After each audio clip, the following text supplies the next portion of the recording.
মা একটি মেয়ে এবং এরকম একজন অসুস্থ ছেলেকে নিয়ে তার সাথে প্রফেসরই করা, তুমি তো নিশ্চয়ই মায়ের স্ট্রাগলটাও দেখেছো সেই হ্যাঁ, সময়। সেটা ভীষণ কঠিন স্ট্রাগল। কেন কি আমার ভাইয়ের প্রচণ্ড স্ট্রাগল ছিল।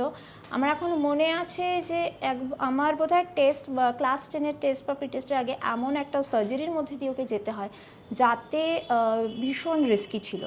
তো এই ধরনের সিচুয়েশনগুলো আমি এখনও বুঝে পাই না। আমি তখন বেশ ছোট, অতটা হয়তো অ্যানালিটিক্যালি ভাবতে পারতাম না যে আমার বাবা অর্থোপেডিক সার্জন, উনি তখন সে সময় ওই ক্রিটিক্যাল অবস্থাতে বাইরে সার্জারিও করছেন, মা এরকম একটা জব করছেন, যে কী করে ওনারা পারলেন।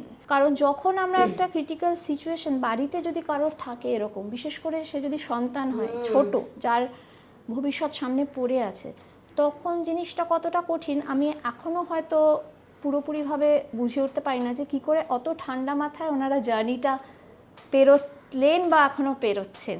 আমারও চেনা জানা কিছু লোকজন আছে যারা ছেলে মেয়ের পরীক্ষা হলে ছুটি নিয়ে নেয়, আমার ছেলের পরীক্ষা, তার পাশে বসে পড়াতে হবে। তোমার মা তো নিশ্চয়ই তোমার পাশে এই কারণে, নিশ্চয়ই বাবা মা কেউই থাকতে পারে না, এই কারণে আমার পরীক্ষাটা মানে চেঞ্জ হয়ে গেছিলো ডেফিনেশন। পরীক্ষা মানে যে পড়াশোনা করতে হবে তা না, পরীক্ষা মানে হয়ে গেছিলো জীবন পরীক্ষা।